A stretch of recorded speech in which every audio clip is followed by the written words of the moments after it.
So in this specific case, we will be inputting all the data required for the new streams. So we have two raw material streams, which is the stream feed, which is the essential feed we will be working on. It's 100 kilomole per hour, 15 Celsius at 10 bar. So we got the smaller composition right here. And we got the air stream, which is also raw material. We need air, which is pressurized at 10 bar, 50 Celsius, and 1200 kilomole per hour. So let's do this. Let's add the first stream. Let's call this the feed. Let's call it pre-feed. Pre-feed. Now let's add the air. Let's click here and click air. So the pre-feed, you can see we need 15 Celsius and 10 bar. The basis will be molar basis, 100 kilomole. Just ensure that we are using kilomole per hour.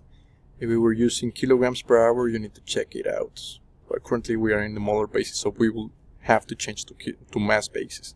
If we are using mole per second, you can do it as well. Mole per second is here. But in this case, it's kilomole per hour. Now the basis will be molar fraction. So choose molar fraction and now fill up all the components. So let's go back here. We need 15.5. Propane is 7.5 and 11. 11 for butane. Cyclohexane is 12, benzene is 20, and toluene is 19. So we need to state 0 and 0. Okay, so this is now full. This is now fully defined. As you can see, it's now blue check marked. It's very important that it's blue check marked. If it is not, such as air, you need to go and fill it up.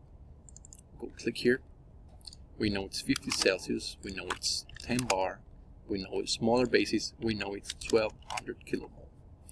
So this is interesting that we have 0 for every single one of these. This is pure air, so just define the oxygen and the nitrogen. They should add always 1. And this way we add streams. These are now fully defined.